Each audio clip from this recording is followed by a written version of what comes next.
Hello everyone, good morning. Today in this video we are going to learn how to create series using mathematical expressions or mathematical functions. A series object can be created by defining a function or mathematical expressions that determines the value for data sequence using the syntax as follows. If you are going to create a series object, so you can get the value for the series from the mathematical function. Okay, you can use the various types of mathematical functions like square root, addition, subtraction, multiplication, or any types of arithmetic calculations. Based on that result, you can get that result as a value in your series. Okay, so you can create. Now how to create mathematical functions? This series object is equal to pd dot series, index is equal to none, data is equal to expressions or mathematical function. Now what is data expressions? Data expressions means uh, the expression will be mathematical expressions like addition, subtraction or multiplication that will be stored in data. So to do so, you need to import pandas, import numpy in your program. Okay, why do we need to import numpy? Because all the mathematical functions are available in numpy. You have already studied about the numpy. You know that max, mean, or different types of mathematical functions, square root, these types of functions are available in numpy. Arrange. So how to create it? Now first series object s1 is equal to np dot arrange function, and this arrange functions gives you what? The sequential value from the defined range that you have supplied in the bracket, means 10 to 14. 10 is the lower value and 15 is the n, that means it will provide you the numbers from 10 to 14, means n minus 1 तक. तो values क्या होंगे? 10, 11, 12, 13, 14. ठीक है, n minus 1 तक मतलब आपने अगर 1 से लेकर 50 तक के रेंज आपने दिया है तो 1 से स्टार्टिंग होंगी वैल्यू और वो 49 तक आपको प्रिंट करेंगे. या जैसे ही प्रिंट S1 करोगे तो आप इधर देख सकते हो 10, 11, 12, 13, 14. ओके, ये आउटपुट हो गया आपके. तो 10, 11, 12, 13, 14 ये सिक्वेंशियल वैल्यू है. हाँ, लोअर वैल्यू से स्टार्ट होकर के आपका n-1 तक के. अब इसको इस ऑब्जेक्ट में यानी सीरीज ऑब्जेक्ट में स्टोर कर देंगे pd डॉट सीरीज, और इंडेक्स में हम डिफाइन कर देंगे s1. इंडेक्स में s1 को डिफाइन कर देंगे तो ये आप देख सकते हो राइट साइड में 10, 11, 12, 13, 14 के फॉर्म में. इसके बाद डेटा इज इक्वल टू हम लेते हैं, यहाँ मैथमेटिकल एक्सप्रेशन हमने दिया है s1 मल्टीप्लाई 4.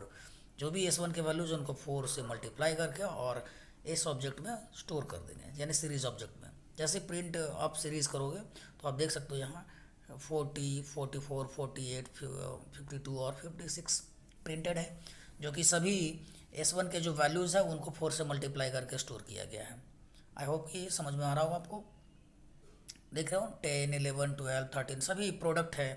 अब आते हैं सीरीज ऑब्जेक्ट एट्रीब्यूट्स की ऊपर.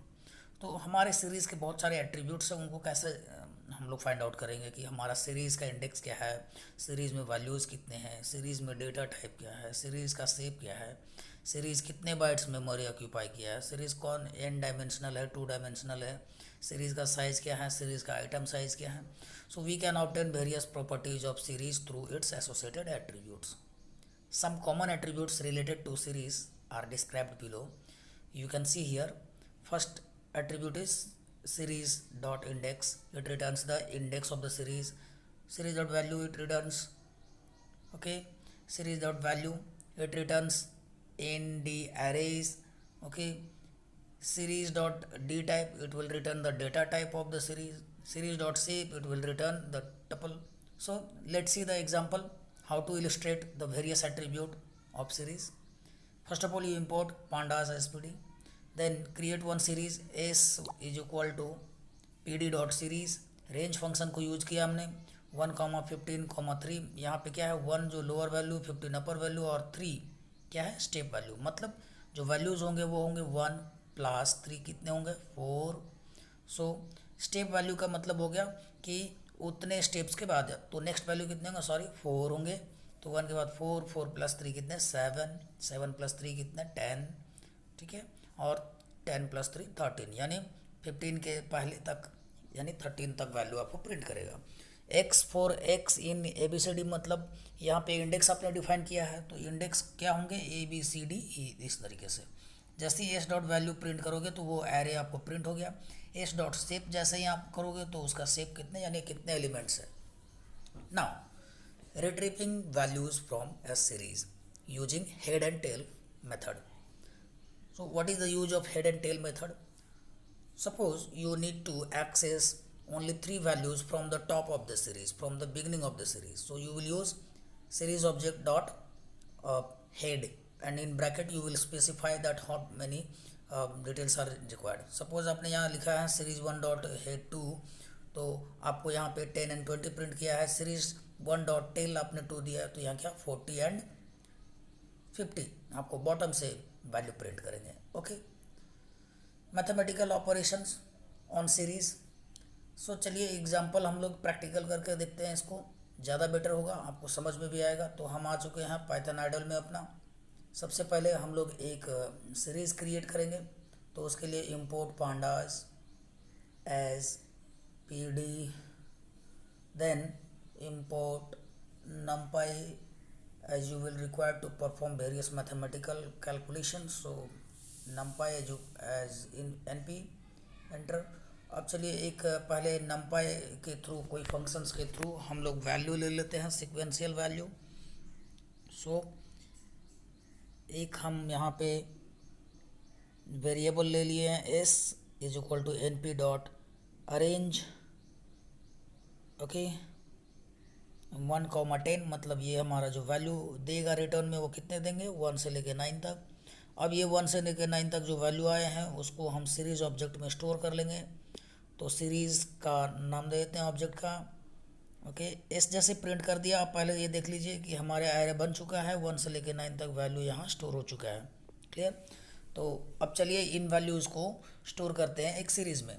सो series 1 = PD dot series, and bracket में जो वैल्यू पास करेंगे हम सीरीज़ का, उसमें पहले इंडेक्स डिफाइन करेंगे। तो इंडेक्स = वेरिएबल पास कर देंगे एस में हमारा 1 से लेकर 9 तक है, तो हमारा इंडेक्स क्या हो जाएगा 1 to 9।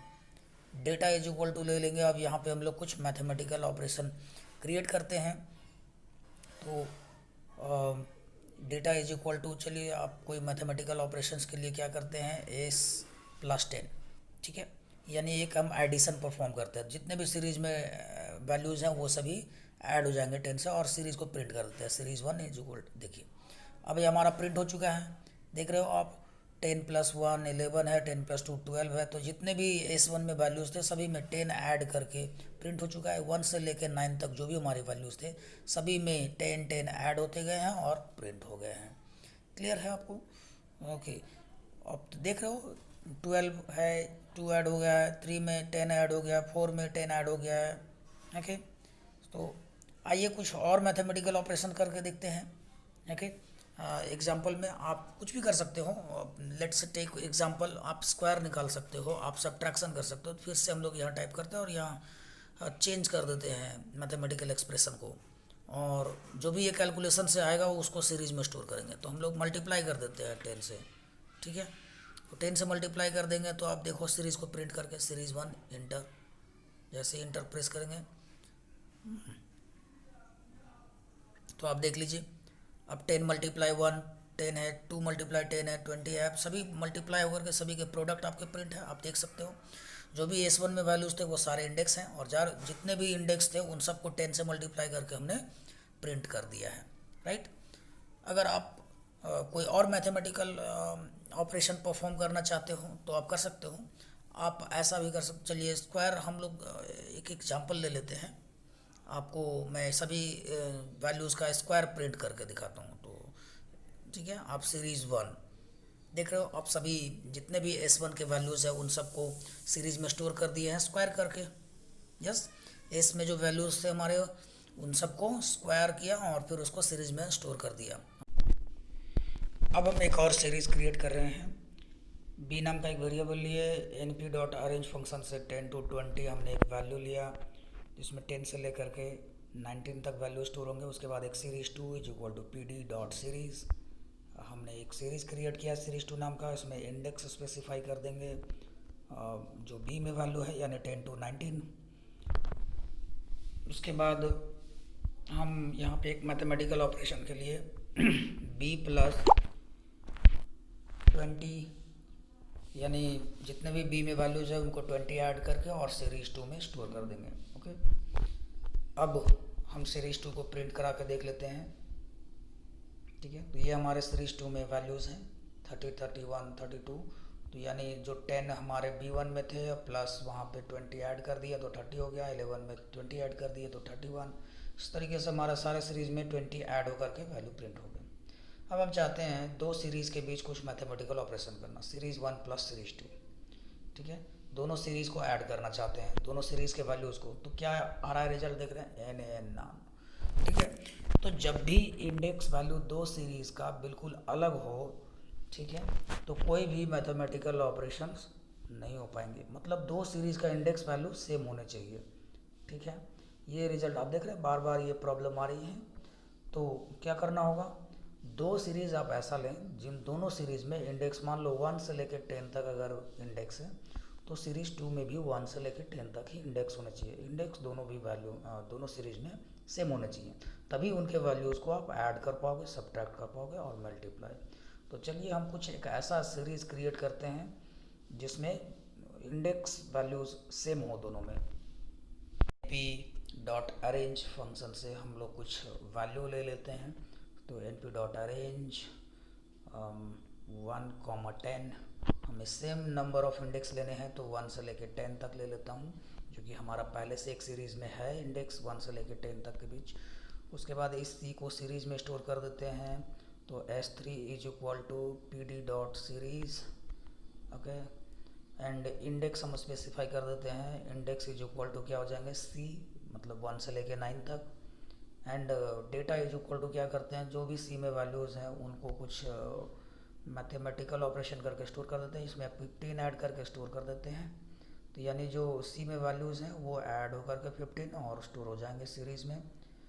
अब ये हमारा सीरीज़ 3 है, आप देख रहे हो 15, 30, 45 इस तरीके से 15 से मल्टीप्लाई कर दिए हैं। तो अब सीरीज़ 1 प्लस सीरीज़ 3 को अब ऐड कीजिए, तो देखिए दोनों सीरीज़ को ऐड करके आपका वैल्यू रिटर्न किया है।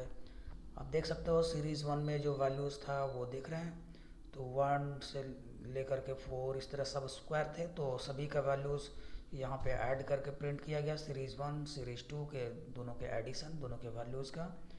तो आप देख सकते हो वहाँ पे 4 था, यहाँ पे कितने हैं 34 हैं, चूँकि सीरीज़ 2 में 30 + 4 34 इस तरीके से वैल्यूज़ हैं। अब आप देखेंगे series 3 is equal to series 3 minus series 1 करोगे तो आप देखो दो सीरीज़ का डिफरेंस यहाँ पे प्रिंट है। अब और कोई भी मैथमेटिकल ऑपरेशन करना चाहते हो सीरीज़ 1 और सीरीज़ 3 के बीच, तो आप और भी ऑपरेशंस कर सकते हैं, दोनों सीरीज़ को, एक सीरीज़ को दूसरे सीरीज़ से डिवाइड करना या कुछ भी। तो सीरीज़ का अब चलते हैं एट्रीब्यूट जानने में। सीरीज़ डॉट शेप हमने टाइप किया, तो आप देख रहे हो शेप कितने हैं 9, यानी कितने एलिमेंट्स यहाँ स्टोर्ड हैं वो। S3 डॉट हम लोग दूसरा कोई देख लेते हैं एट्रीब्यूट सीरीज़ का, लेट्स चेक n बाइट्स। तो कितने बाइट्स हैं सीरीज़ में, वो 36 बाइट्स ऑक्यूपाई किया है। इसके बाद और भी कोई एट्रीब्यूट्स अगर आप जानना चाहते हो सीरीज़ का, तो उसके लिए भी series object dot okay size अगर आप टाइप कर रहे हो, तो सीरीज़ का हमारा नाम, सॉरी सीरीज़ का नाम S3 है, तो S3 डॉट साइज़ अब जैसे टाइप करोगे तो सीरीज़ का कितना साइज़ है, तो 9 साइज़ है। तो ये हमारा सीरीज़ का एट्रीब्यूट्स फाइंड आउट करने का मेथड हुआ। ओके, तो लगभग आप सीरीज़ के सारे फंक्शंस जान चुके हैं। तो S3 डॉट एम्प्टी अगर आप चेक करना चाहो क्या सीरीज़ खाली है, तो ये फॉल्स रिटर्न कर रहा है। अगर सीरीज़ एम्प्टी होता तो ये ट्रू रिजल्ट प्रिंट करता, और अगर ये कंटेंट है तो ये फॉल्स रिटर्न कर रहा है। बात समझ। अब हम देखेंगे कि किसी भी सीरीज़ में से आप वैल्यू को कैसे डिलीट कर सकते हो। तो टाइप करेंगे S3 डॉट ड्रॉप मेथड, और उसके बाद इंडेक्स वैल्यू, इंडेक्स हमने 1 टाइप किया तो आप देख सकते हो इंडेक्स 1 की वैल्यू डिलीट हो चुकी है सीरीज से। आप कोई भी वैल्यू को अगर आप डिलीट करना चाहते हो तो यहाँ सिर्फ आपको ब्रैकेट में इंडेक्स पास करना है s3 डॉट ड्रॉप, और यहाँ पे मैं इंडेक्स पास कर देता हूँ 6, और अब देखिए अब 6 एलिमेंट आपका जो है 6 इंडेक्स पर जो एलिमेंट था वो डिलीट हो चुका है सीरीज से। तो this is the way to delete any elements from the series. That's all about the series in this video. In the next video we will learn about data frame in pandas. Till then, keep watching, keep learning, and bye bye.